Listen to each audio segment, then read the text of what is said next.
अभिनंदन, आभार और बहुत बहुत स्वागत है दोस्तों ज्योतिष विज्ञान के इस ऐतिहासिक चैनल पर। और मैं हूं आप सबका एस्ट्रो दोस्त रुपेन आर शाह। आज जिस मुद्दे के ऊपर हम बात करने के लिए जा रहे हैं, ये लास्ट चुनाव में हमारी प्रिडिक्शन सही नहीं रही थी और उसका रीज़न भी बताऊंगा।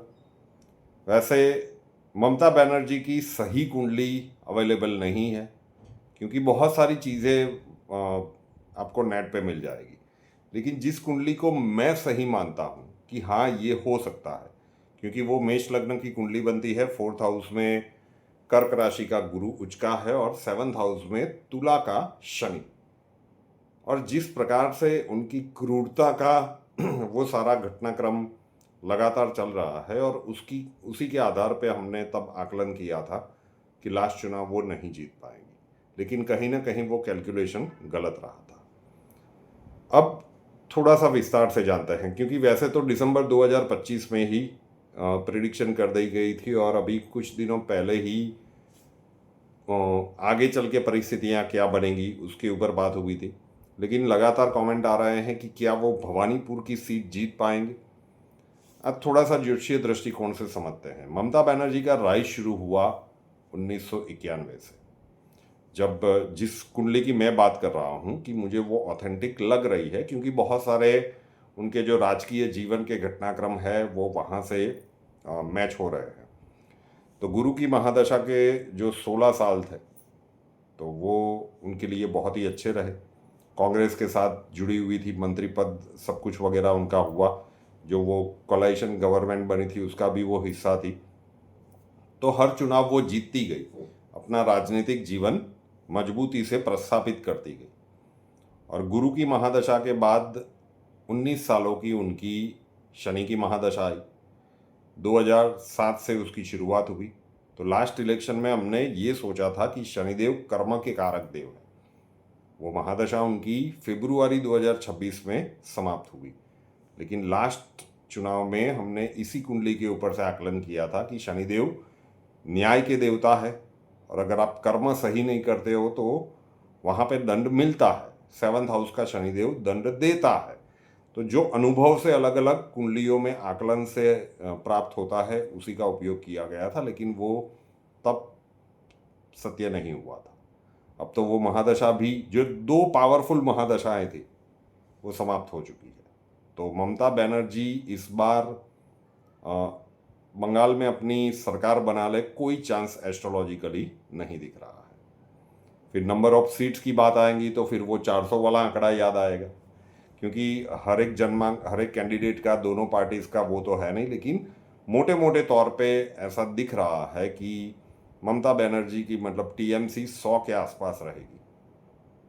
ठीक है, हमारे पास हर एक कैंडिडेट का जन्मांक नहीं है, लेकिन बुरी तरह से हारेंगी ऐसा दिख रहा है। वो अपनी सीट, भवानीपुर की सीट भी अगर हार जाए तो किसी को आश्चर्य नहीं होना चाहिए। 80-90% चांस ऐसे हैं कि वो भवानीपुर से भी हार जाए, और अगर जीत भी गई तो जो विक्ट्री का मार्जिन है वो बहुत ही कम रहेगा। तो इस बार के चुनाव में लास्ट टाइम तो 200 से ज़्यादा सीट्स थी, और वहाँ से जो डिक्लाइन दिख रहा है वो बहुत बड़ा है, क्योंकि दोनों की दोनों, गुरु की महादशा भी उनकी समाप्त हो चुकी है और शनि की महादशा भी समाप्त हो चुकी है। अभी जो चल रहा है वो बुध की महादशा है, और 3rd और 6th हाउस के स्वामी होके 9th हाउस में बैठे हैं, जो कुंडली मेष लग्न की बनती है सूर्य और राहु के साथ। तो स्थितियाँ बिल्कुल भी इनके लिए फेवरेबल नहीं है, अकारक ग्रह है वैसे भी। तो ममता बनर्जी की सरकार रिपीट हो ऐसी कोई संभावनाएं नहीं दिख रही है। लास्ट टाइम तो वो शनिदेव के न्याय के कैलकुलेशन के संदर्भ में हमने कहा था कि भाई ये इसी प्रकार के कृत्य करती आ रही है तो शनिदेव का न्याय का डंडा चलेगा। अब तो दशाएं भी समाप्त हो चुकी है, तो नहीं दिख रहा है। मैं फिर से कह रहा हूँ कि ये जन्मांक जो मेष लग्न का अवेलेबल है नेट पे, हमें लगता है कि बहुत सारे इनके राजनीतिक जीवन के घटनाक्रम इसके साथ मैच हो रहे हैं, और उसी की इन दशाओं की बात करें तो लगभग जो 16 और 19 35 साल का उनका एक बहुत बड़ा राजयोग था वो समाप्त हो चुका है। तो बंगाल में वो जीतती हुई तो नज़र नहीं आ रही है और परफॉर्मेंस भी पार्टी का बहुत डाउन रहेगा। आप पूछ रहे हैं कि एक नंबर बोल दो, मैं भाई मेरे पास कोई हर एक किसी भी कैंडिडेट की अलग अलग कुंडलियाँ नहीं हैं, लेकिन एक आकलन करके कह सकते हैं कि अगर वहाँ से डिक्लाइन आएगा तो हो सकता है कि 100 के आसपास वो सिमट जाए, थोड़ी सी नीचे या थोड़ी सी ज़्यादा। अपनी सीट बचाना उनके लिए मुश्किल हो जाएगा, हार भी सकती है, उसके चांसेस 80-90% तक कह सकते हैं। और अगर जीती भी तो वो मार्जिन बहुत बड़ा नहीं होगा। तो ममता राज का अंत बंगाल में होता हुआ दिख रहा है। आशा रखता हूँ कि अब और कोई वीडियो इसके ऊपर नहीं, आपके सारे प्रश्नों के उत्तर इस छोटे से वीडियो में संकलित हो गए। हर वीडियो में याद दिलाता हूँ, आज भी दिलाऊंगा, समय का ऐसा कालखंड आ रहा है कि आंतरिक ब्रह्मांड को मजबूत करना सीख लीजिए। यथा ब्रह्मांडे तथा पिंडे अहम ब्रह्मास्मि, ये विधान हमारे शास्त्रों में ऐसे ही नहीं लिखे गए। तो ब्रह्मांड की ऊर्जा का उपयोग करके, उसका अनुभव करके आंतरिक ब्रह्मांड में उसे प्रवाहित करवाना सीखिए। मुद्रा कोर्स सीख लीजिए, कुछ विशिष्ट मुद्राएं सिखाई जाएंगी।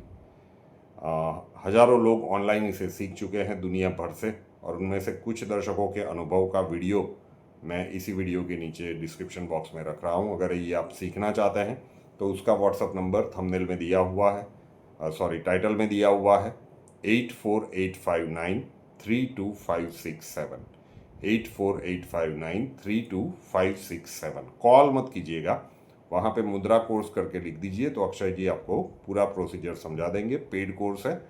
और कुंडली के प्रॉब्लम्स के लिए संपर्क करना चाहते हैं तो स्वागत है आपका।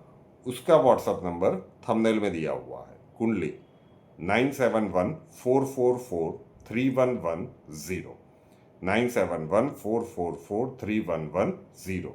कॉल मत कीजिएगा, इनफैक्ट वो नंबर आपको बंदी मिलेगा। अपना नाम, बर्थ डिटेल्स और प्रॉब्लम्स डिटेल्स के साथ व्हाट्सअप नंबर के ऊपर लिख दीजिए। अक्षय जी आपको वहाँ पे पूरा प्रोसीजर समझा देंगे। रुपेन आर शाह नाम के इस यूट्यूब चैनल को अभी तक सब्सक्राइब नहीं किया है तो कर लीजिए, साथ वाला बेल आइकॉन दबा दीजिए और उसके बाद 3 ऑप्शंस आएंगे, ऑल के ऊपर क्लिक कर दीजिए ताकि हर नए वीडियो की नोटिफिकेशन आपको सबसे पहले मिलती रहे। नए वीडियो के साथ फिर मिलेंगे।